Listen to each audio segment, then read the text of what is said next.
마태복음 25장 20절에서 30절까지 말씀입니다.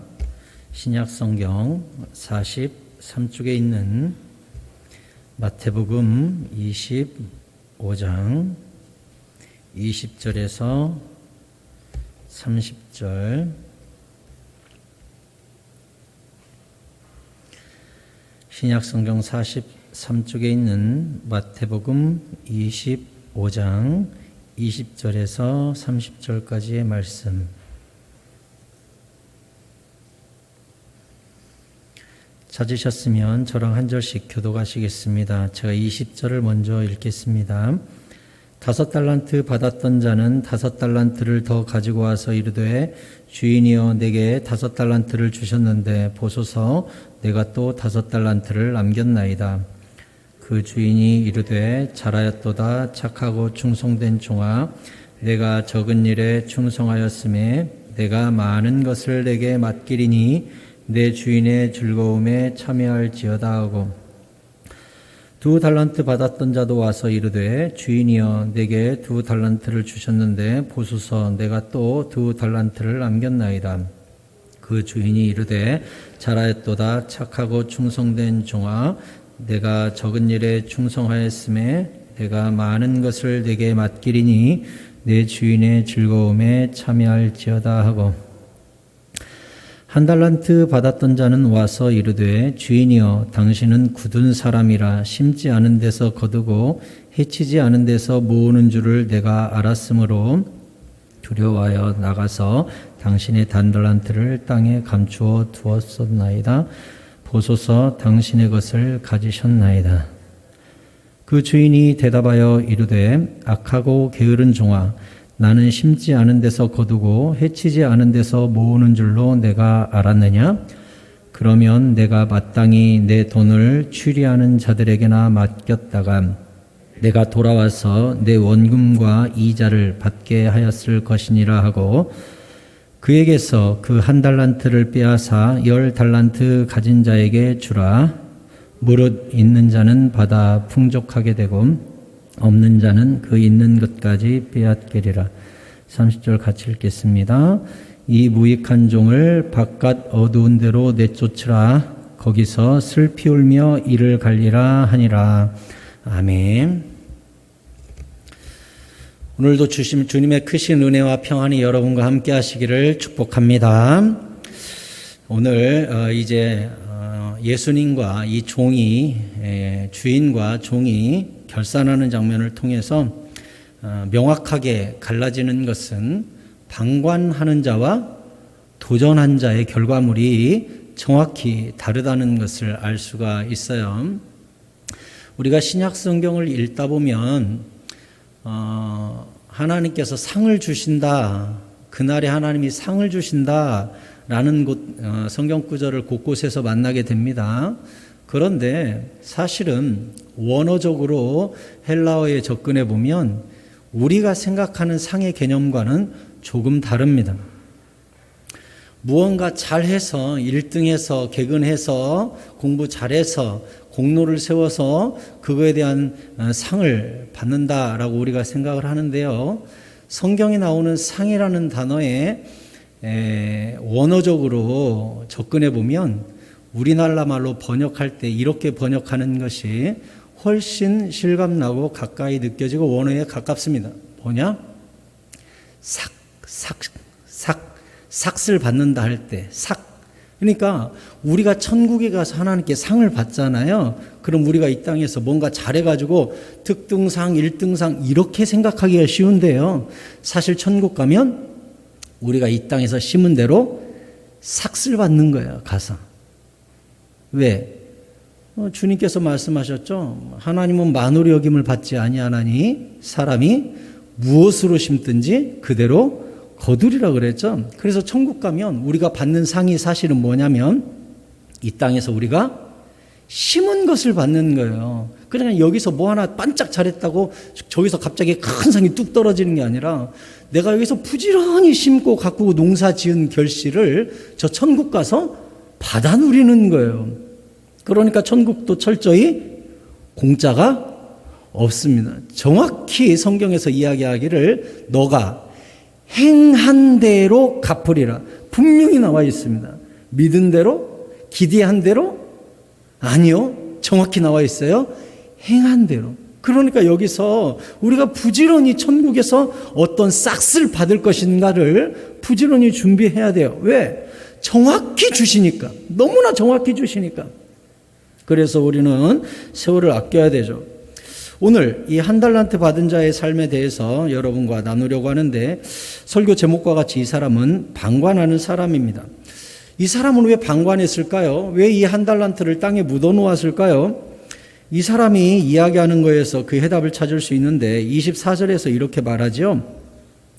한 달란트 받았던 자가 와가지고 주인이여 당신은 굳은 사람이라 심지 않은 데서 거두고 해치지 않은 데서 모으는 줄을 내가 알았으므로 두려워하여 나가서 당신의 달란트를 땅에 감추어 두었었나이다. 보소서 당신의 것을 가지셨나이다. 이렇게 이야기하고 있어요. 이 한 달란트 받은 자가 뭐라고 이야기해요? 당신은 참 굳은 사람입니다. 완고한 사람입니다. 손에 절대 안 보려고 하는 사람입니다. 심지 않은 데서 거두고 해치지 않은 데서 모으는 사람. 그러니까 수전 놓여가지고 하나도 손에 안 벗고 흩어진 데서도 고르고 해친 데서도 골라가지고 꼼꼼하게 내 것 챙기는 사람. 손해보는 걸 제일 싫어하는 사람. 그래서 당신한테 내가 손에 끼치지 않으려고 딱 묻어놨다가 그대로 가져오지 않았냐.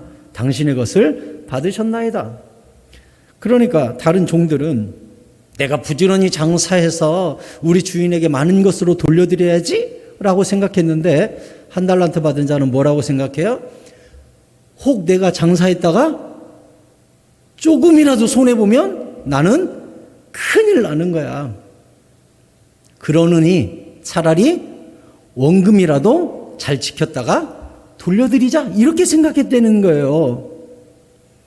그러니까 이 문제가 뭐냐면 이 사람이 하나님에 대해 정확히 알지 못했어요. 우리가 천국에 가서 주님이 우리에게 너 뭐 하다 왔냐?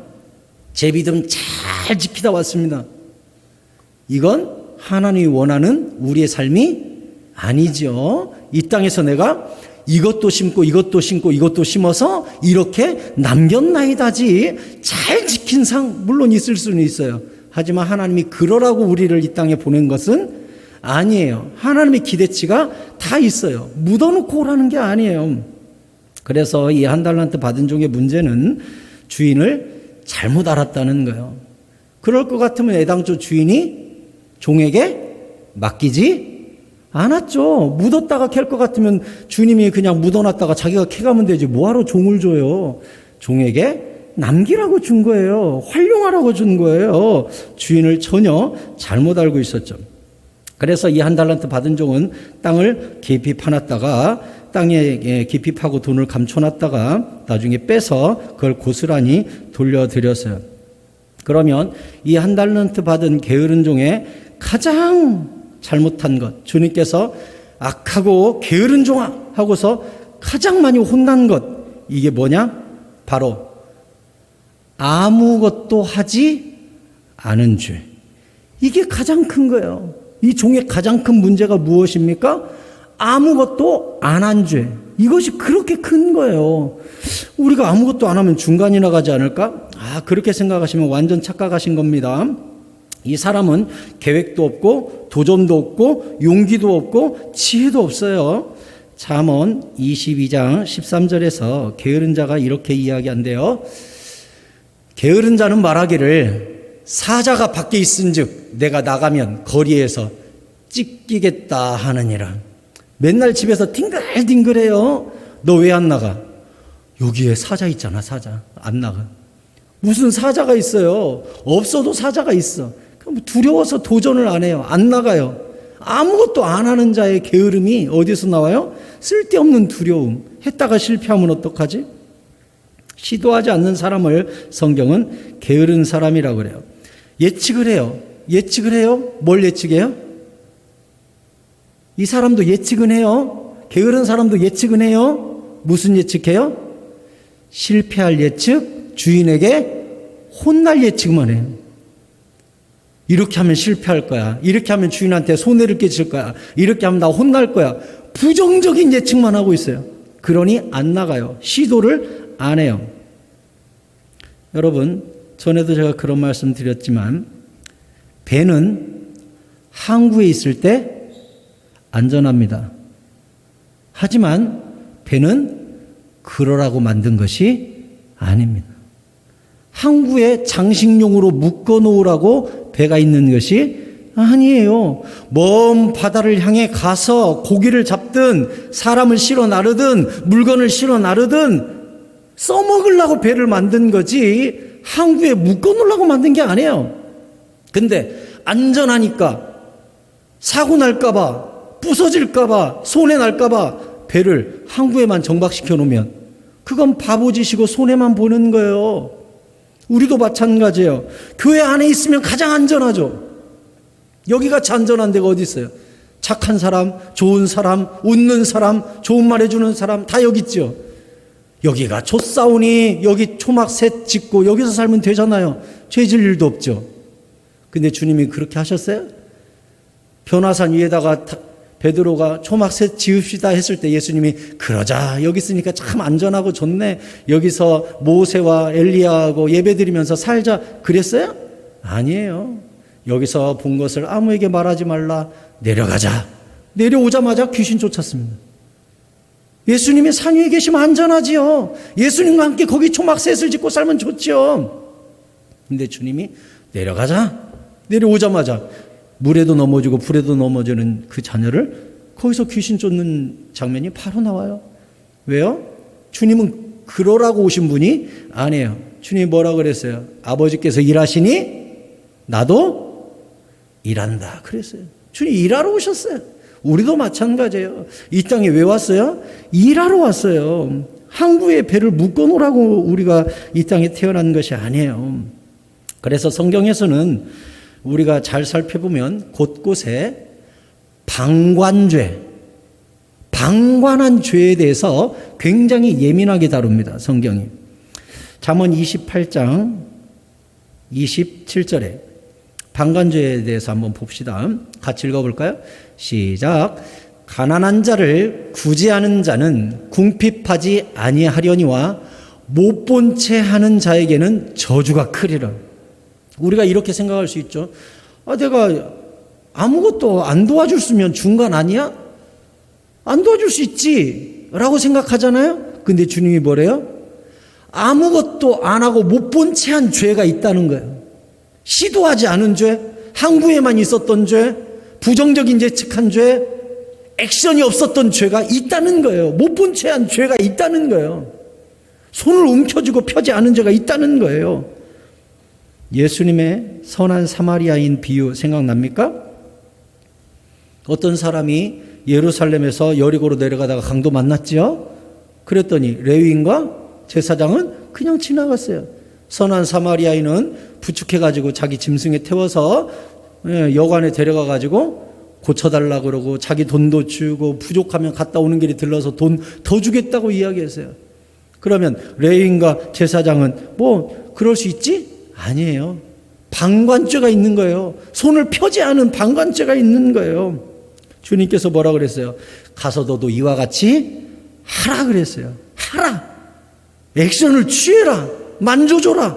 덮어줘라. 무엇인가 하라. 야고보서 4장 17절에서 뭐라고 말씀해? 야고보서 4장 17절. 야고보서. 같이 읽을까요? 시작. 그러므로 사람이 선을 행할 줄 알고도 행하지 아니하면 죄니라. 아멘. 여기서도 무슨 죄를 다루고 있죠? 방관죄를 다루고 있어요. 내가 지금 선한 무엇인가를 할 수 있어요. 교회 위에 무엇인가 할 수 있어요. 목사님과 함께 뭘 할 수 있어요. 마음을 합쳐서 전도할 수 있어요. 예배할 수 있어요. 할 수 있는데 안 한 죄. 한 달란트를 가지고 무엇인가 할 수 있는데 안 한 죄 있다는 거예요. 선을 행할 줄 알고도 행하지 아니하면 그것이 죄다. 죄. 성경이 가르쳐주고 있어요. 한 달란트를 활용하지 않은 죄. 너의 시간을 안 쓴 죄. 너의 물질을 안 쓴 죄. 고스란히 품었다가 돌려주면 잘했다? 아니요. 불의한 청지기를 보세요. 불의하게 쓰니까 주인이 야 청산하자 그랬더니 주인이 빚진 사람들 다 불러다가 너 밀 얼마나 빚졌냐? 100마리인데요? 50마리라고 그쳐. 너 기름 얼마나 빚졌냐? 50마리인데요? 30마리라고 그쳐. 다 탕감해 줬잖아요. 주인한테 손해 끼쳤죠? 맞습니까? 주인이 지금 1,000만 원 받아야 되는데 500만 원으로 깎아주고 500만 원 받아야 되는데 300만 원으로 다 깎아줘 버렸어요. 청지기가. 왜요? 주인이 해고하면 자기가 깎아준 집에 가서 신세지겠다 이거예요. 근데 주인이 그 청지기 보고 뭐라 그랬어요? 지혜롭게 잘했다 그랬어요. 미래를 준비했으니 지혜로운 사람이라 그랬어요. 우리도 마찬가지예요. 내가 가진 시간과 재능을 가지고 남을 위하여 퍼주고 써버리고 베풀어주고 주의 영광을 위하여 헌금하고 막 사용해버렸어요. 낭비한 것 같아요? 낭비 같죠? 주님이 뭐라고 한다고요? 지혜롭게 했다고. 불의한 재물로 친구를 사라고. 너에게 주어진 시간과 물질을 가지고 하나님을 흐뭇하게 해보라고. 하나님이 나중에 영원한 처소로 너를 인도할 거라고 그렇게 가르쳐줬어요.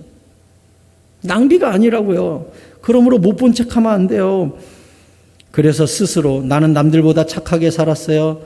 속이거나 훔치거나 사기치지 않았어요. 도둑질하지도 않았어요. 저는 법 없이도 잘 살 사람입니다. 그 정도로는 부족해요. 나 혼자만 잘 지키는 게 아니라 내가 누구를 도와주고 섬기고 봉사하고 전도하고 선교하러 가고 구제하고 이 모든 액션을 통해 주인이 준 시간과 물질을 낭비처럼 보이지만 쓰라는 거예요. 가서 쓰라는 거예요. 나중에는 그게 천국에서 고스란히 삭시된다고요. 보상이 된다고요. 그게 다. 예수님께서 길을 가다가 무화과나무 한 그루를 보셨죠. 마태복음 21장 18절에 이렇게 기록하고 있습니다. 이른 아침에 성으로 들어오실 때 시장하신지라. 예수님이 배가 고팠어요. 길가에서 한 무화과나무를 보시고 그리로 가사 잎사귀밖에 아무것도 찾지 못하시고 나무에게 이르시되 이제부터 영원토록 네가 열매를 맺지 못하리라 하시니 무화과나무가 곧 마른지라. 죽었어요. 여러분, 무화과나무가 이렇게 말한다고 합시다. 제가 잎이 이렇게 무성해가지고요, 사람들이 밑에서 쉬잖아요. 제 뿌리가 얼마나 깊은 줄 알아요? 제 기둥이요? 이거 잘 사용하면 나 집도 짓는데 쓰임받을 수 있고 가다가 땔감을 떼면 땔감으로도 제법 쓸만합니다. 아, 왜 저한테 저주를 하세요? 무화과나무도 할 말 있죠.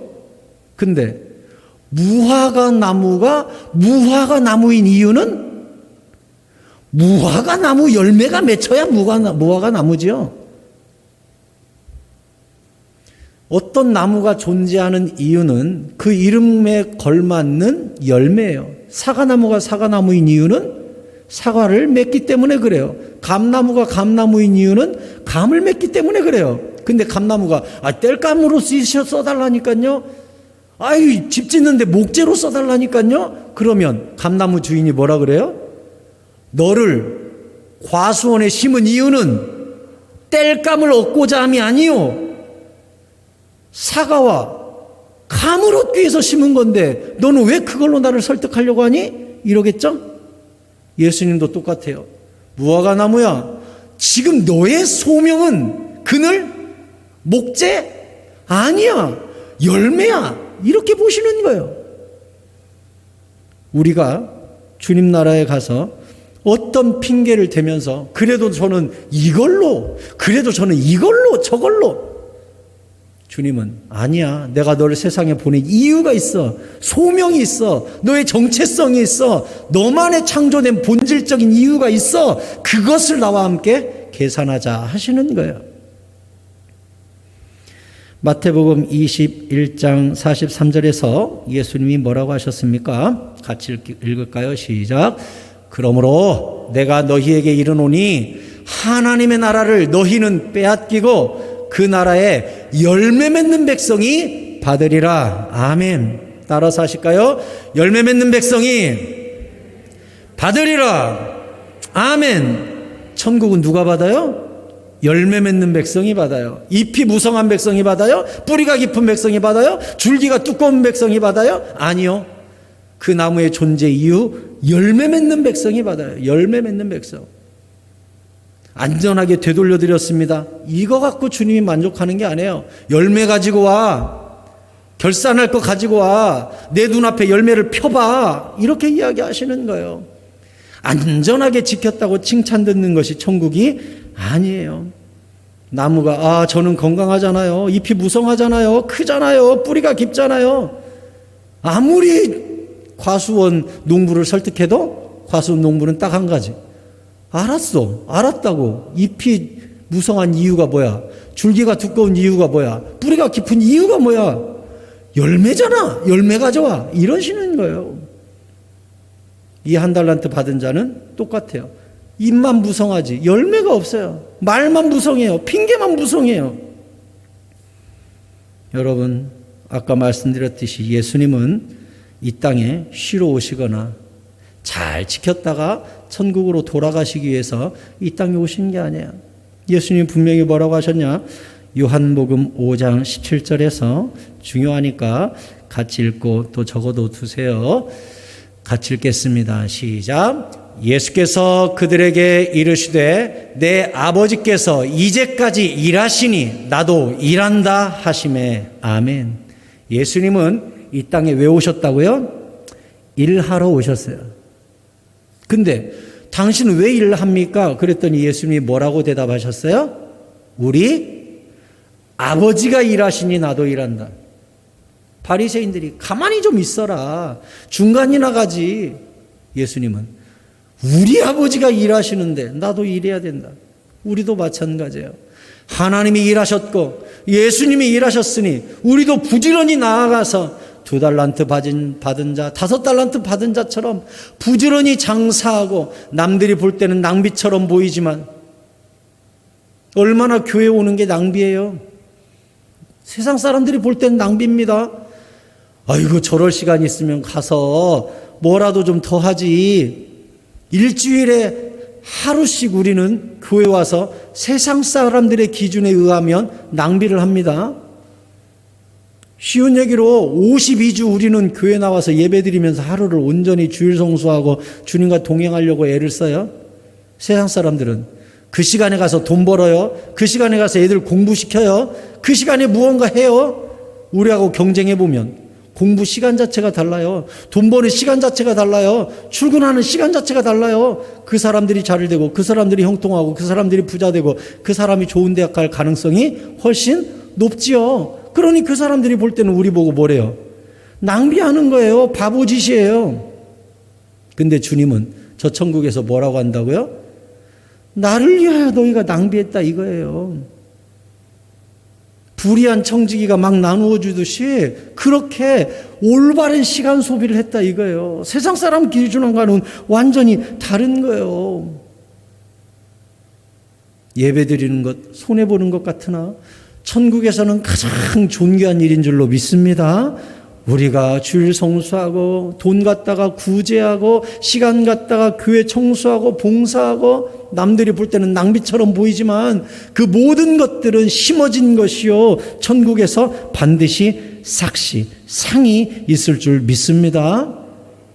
이 악하고 게으른 종이 당신은 손해보는 거 싫어하잖아요. 그래서 내가 이렇게 땅에 묻어놨다가 가져왔습니다. 그랬더니 예수님이 이 주인이 뭐라고 대답했습니까? 26절에 그 주인이 대답하여 이르되 악하고 게으른 종아. 여러분, 게으른 건 악입니다. 아무것도 하지 않은 것은 악입니다. 이 악하고 게으른 종아, 나는 심지 않은 데서 거두고 해치지 않은 데서 모으는 줄 네가 알았냐? 내가 손해보는 걸 정말 싫어한다고 네가 스스로 생각했냐?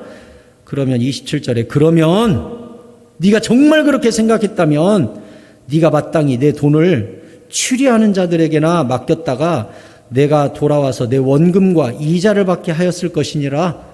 추리하는 자들, 오늘날로 말하면 어디지요? 은행. 그러면 네가 정말 내가 손해보는 걸 싫어한다고 생각했으면 땅에 묻을 것이 아니라 그 돈을 은행에 맡겼다가 내가 돌아왔을 때 원금과 이자를 찾아다가 나한테 줬어야지. 그러니까 주인이 이야기하는 건 뭐예요? 너는 최소한의 노력도 하지 않았고 최소한의 도전도 하지 않았다는 거예요. 적어도 은행한테라도 맡겨서 이만큼 이자라도 붙여서 가져왔어야지. 예수님이 그렇게 이야기하시는 거예요. 여러분, 도전하시기 바랍니다. 일하시기 바랍니다. 시간과 물질과 재능을 남들이 볼 때는 낭비 같으나 주의 영광을 위하여 쓸 수 있기를 바랍니다. 그게 가장 확실한 투자예요. 왜? 천국에서 영원히 받으니까. 이 땅에서는 잠깐 받고 잠깐 누리면 죽어버리잖아요. 천국은 영원히 갚아주잖아요. 그러니까 주의 영광을 위하여 쓰는 사람이 가장 확실한 투자처예요. 정말 잘 투자한 거예요. 여러분, 우리가 잘 알듯이 에디슨, 이 등을, 이건 아니죠. 이제 백열등을 개발한, 필라멘트를 개발한 에디슨. 에디슨이요, 이 틀림없이 전기를 통해 가지고 이렇게 하면 빛을 나는 전구다마를 만들 수 있을 거다 생각하고 도전을 하거든요. 그래, 그 사람 위인전을 읽어보면요, 2000번 정도 실패를 했다고 나와요. 얼마나 이렇게 연구를 했는지, 전기 들면 뻥 터지고 타버리고, 어떤 것은 반나절 만에 시들어버리고, 그러니까 어떤 재료로 불을 밝힐 건가에 대해서 계속 시험을 하는데 2000번 실패를 해요. 2000번 실패하니까 연구원이 뭐라 그랬냐면, 에디슨한테, 선생님, 전구 발명하려고 벌써 2000번 실험을 했는데 모두 실패하지 않았습니까? 이제 전구 개발하는 것 여기서 중지하고 다른 것 개발하는 데 에너지를 쓰는 게 어떻습니까? 이렇게 얘기했대요. 그랬더니 에디슨이 한 유명한 말이 있어요. 뭐라 그랬어요?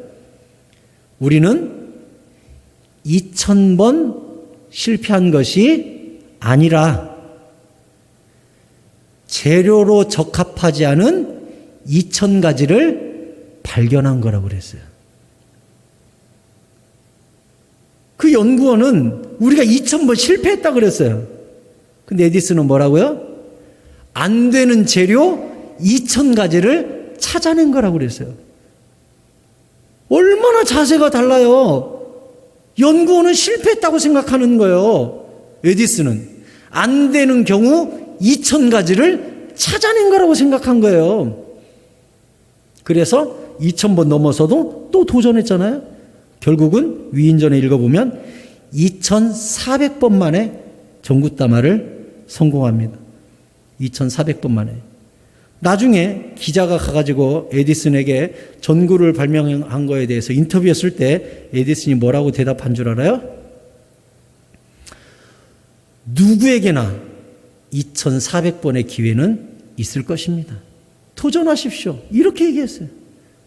저도 2400번 만에 성공하지 않았습니까? 누구에게나 2400번의 기회는 있을 겁니다. 도전하십시오 했다는 거예요.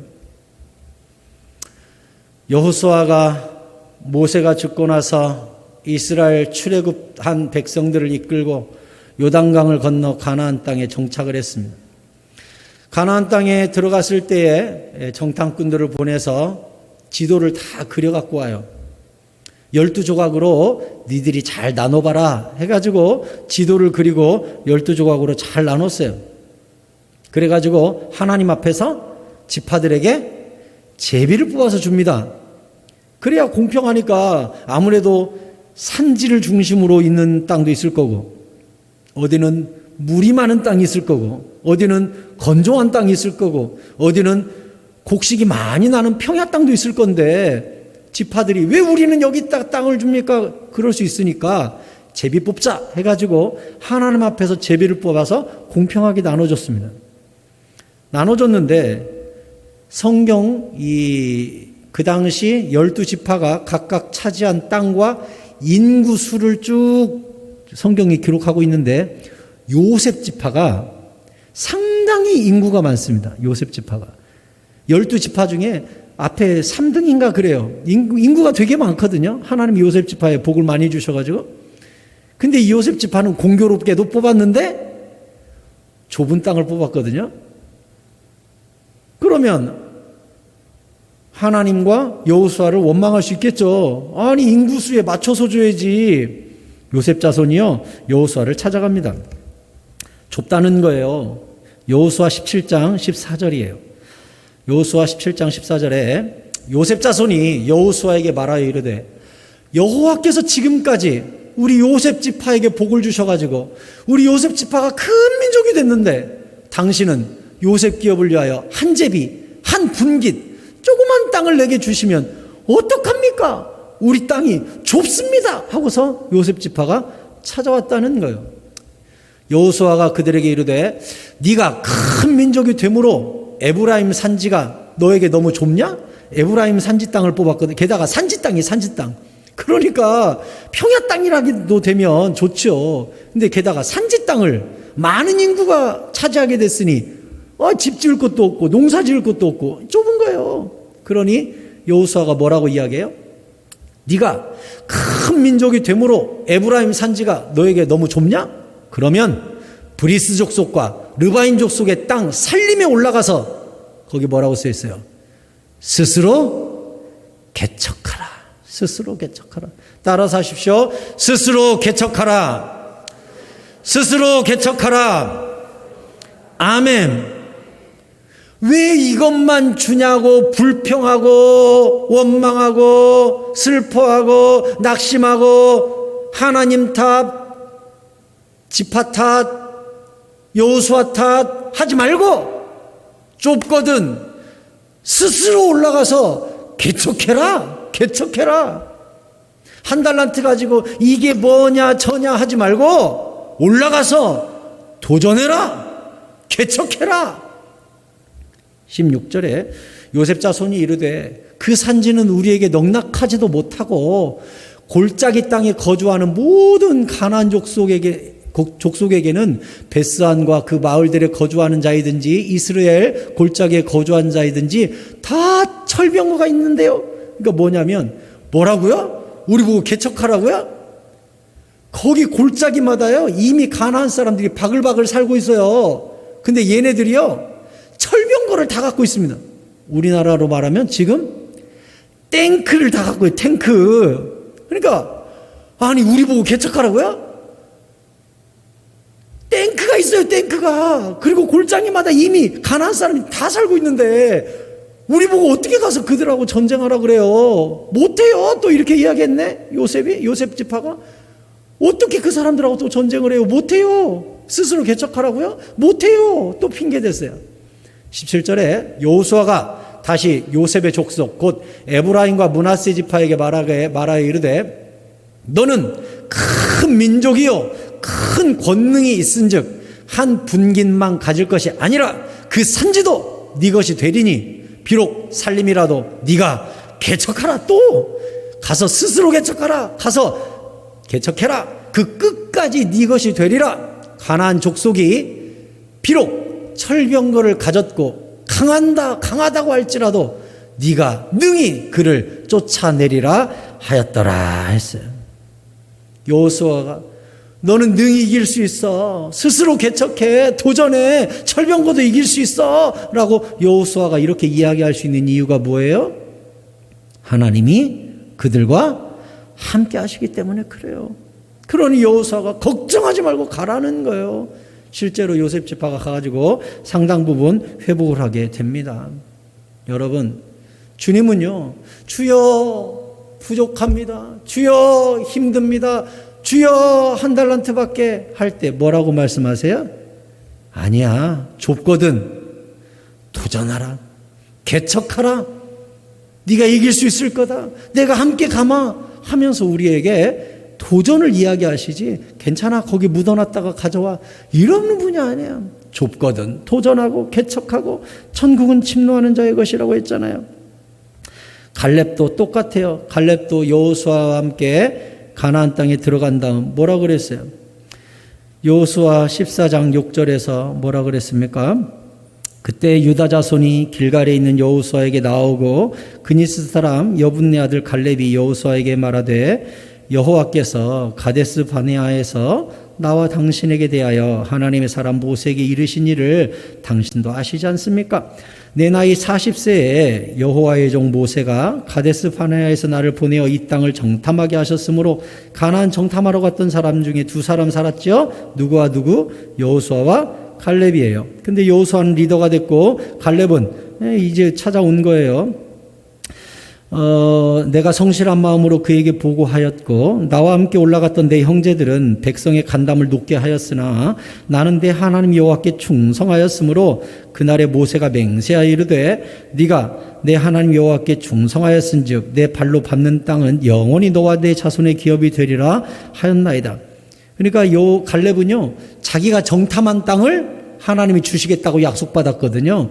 근데 실제로 85세가 될 때까지 살아가지고 가나안 땅에 들어왔어요. 근데 그 땅이 자기가 정탐한 땅이 45년 동안 머릿속에 맴도는 거예요. 하나님이 주신다고 했어. 꿈과 비전 속에서 살고 있어요. 그래서 10절에 이제 보소서 여호와께서 이 말씀을 모세에게 이르신 때로부터 이스라엘이 광야에서 방황한 이 45년 동안 여호와께서 말씀하신 대로 나를 생존하게 하셨나이다. 오늘 내가 85세로 돼. 이제 40살 때 정탐했고 45년이 흘렀어요. 85세가 돼가지고 여호수아에게 찾아와서 뭐래요? 그때 하나님이 약속했으니 그 땅 내놓으시오. 이렇게. 그래서 이제 온 거예요. 내가 85세로 돼. 모세가 나를 보내던 날과 같이, 그러니까 45년 전에 나를 정탐 보내던 그날과 같이 오늘도 내가 여전히 강건합니다. 내 힘이 그때나 지금이나 똑같아서 싸움에 출입할 수 있고 감당할 수 있으니 그날에 여호와께서 말씀하신 이 산지를 지금 내게 주소서. 당신도 그날에 들으셨거니와 그날에 그곳에는 아낙 사람은 바로 골리앗의 조상입니다. 그러니까 막 2m 70, 3m 되는 아낙 자손들이 거기 살고 있었어요. 그러면 갈렙 키는요? 160cm예요. 160cm밖에 안 되는 이 사람들이 와가지고 그 아낙 자손 3m 가까이 되는 그 아낙 자손이 살고 있는 그 산지 땅을 내놓으래요. 달래요. 갈렙이. 참 갈렙은 또 뭐래요? 아낙 사람이 있고 그 성읍들은 크고 견고할지라도 여호와께서 나와 함께 하시면 내가 여호와께서 말씀하신 대로 그들을 쫓아내리이다. 아멘. 세상에 갈렙은요 85세지만 청춘이에요. 여전히 40살에서 시간이 멈춰버렸어요. 왜? 이 아래 이글이글 꿈과 비전이 타오르니까 안 늙어요. 85세가 돼서도 그 땅 달래요. 내가 가서 개척하고 내가 가서 무찌르고 내가 가서 산지 땅을 차지할 수 있다는 거예요. 갈렙은 용감하죠. 도전해요. 결국 그가 그 땅을 다 정복하고 정복한 것만큼 그 자신의 땅이 돼요. 말씀을 맺으려고 합니다. 여러분 누가복음에는 이 달란트 비유가 문화 비유로 나옵니다. 문화. 달란트는 그때 이야기했듯이 한 달란트가 막 몇억 막 몇십억 이렇게 큰 돈이잖아요. 근데 이 누가복음에는 한 문화, 두 문화, 다섯 문화에서 문화라는 단위가 나오는데 한 문화는 100드라크마이기 때문에 100일 일당입니다. 그러니까 일당 10만 원 생각하면 1000만 원밖에 안 돼요. 1000만 원, 2000만 원, 5000만 원 준 것으로 나옵니다. 그러면 이 누가복음에는 어떻게 예수님이 그 상을 준 것으로 나와 있느냐? 누가복음 19장 16절에 똑같은 비유가 이렇게 나옵니다. 그 첫째가 나와 이르되 주인이여 당신의 한 문화로 10문화를 남겼나이다. 1000만 원 주셨는데요 여기 1억이요 하고 내밀었어요. 1000만 원 주셨는데 제가 1억을 남겼습니다. 주인이 이르되 잘하였도다 착한 종이여 내가 지극히 작은 것에 충성하였으니 10골 권세를 차지하라. 똑같은 비유가 여기 문화 비유에서는 1000만 원 갖고 1억을 드렸더니 주인이, 여기서 나오는 주인은 왕으로 나오거든요. 왕이 뭐라 그랬어요? 그 대가로 성읍 10개를 네가 다스려라 하고서 땅을 떼줍니다. 또 18절에 둘째가 와서 이르되 주인이여 당신의 한 문화로 1000만 원으로 5문화 5천만 원 만들었습니다 하고서 드렸습니다. 그랬더니 주인이 그에게도 이르되 너도 5골을 다스려라 하고서 성읍 5개를 뚝 떼서 줬습니다. 20절에 한 달란트는 볼 것도 없죠. 한 달란트는 한 문화는 충성하지 않아 가지고 혼나는 장면으로 역시 마무리가 됩니다. 자 제가 여기서 무슨 이야기로 결론을 맺으려고 이 이야기를 합니까? 내가 죽도록 충성하면 누구 좋은 일 시켜? 주인이나 기분 좋고 끝나지. 이렇게 한 달란트 받은 종이 생각한 거예요. 왜? 악하고 게으른 거예요. 주인은 완고하고 내가 죽도록 노력해봐야 주인 돌려드리고 나면 아무것도 없다라고 생각하는 거예요. 근데 알고 보니까 사실은 그게 아니에요. 충성한 것만큼 10고울, 5고울 지금 주인은 주려는 계획을 갖고 있는 거예요. 설교 서두에 제가 말씀드렸죠. 우리의 모든 천국에서의 상은 상이 아니라 뭐다? 삭시라고 말씀드렸어요. 보상이라고. 여기서 한 문화를 받은 자가 10문화를 남겼더니 1000만 원 받은 자가 1억을 주인에게 돌려드렸더니 그래 잘했어 끝난 게 아니라 뭘 줬어요? 성읍 10개를 줬어요. 그러면 성읍 10개면 1억하고 비교하면 훨씬 큰 가치잖아요. 그래서 상이라고 하는 거예요. 심는 대로 받지만 내가 상상한 것보다 훨씬 크게 받으니까 상이라고 하는 거예요. 삭시지만 사실은 너무 크게 돌려주시니까 상이라고 성경이 적고 있는 것뿐이에요. 분명한 건 뭐예요? 내가 충성한 것만큼, 내가 심은 것만큼, 내가 남긴 것만큼, 내가 개척한 것만큼, 내가 도전한 것만큼 주인이 그 고울로 내게 돌려주신다는 것입니다. 사랑하는 성도 여러분, 우리가 섬기는 주인을 똑바로 아시기 바랍니다.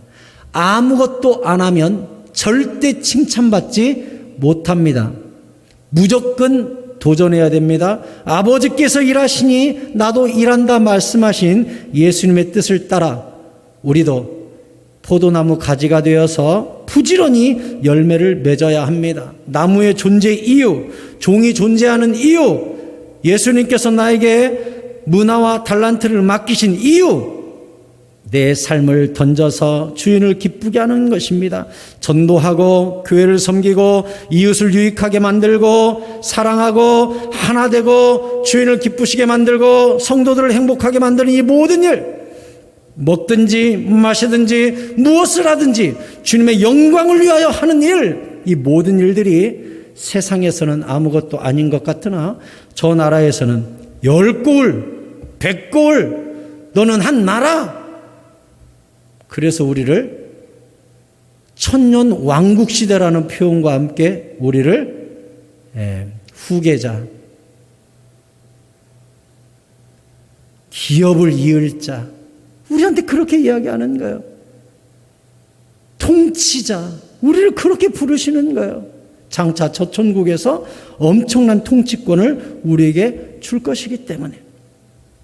사랑하는 성도 여러분, 한 달란트 받은 자처럼 방관하는 자 되지 마시고 2달란트, 5달란트 받은 자처럼 즉시 가서 장사하여 많은 것으로 남겨 주인을 기쁘시게 해드릴 뿐만 아니라 주인께서는 틀림없이 충성한 자들을 위하여 예비된 5고울, 10고울의 보상과 삭시 분명히 있다는 사실을 기억하시고, 남들은 낭비인 것 같으나 성경적으로 볼 때, 영적으로 볼 때 참으로 가치 있는 일들에 대해 충성함으로 하나님께 잘했다 칭찬 듣는 2달란트, 5달란트 받은 자의 축복이 여러분과 함께 하시기를 예수 그리스도의 이름으로 축원드립니다.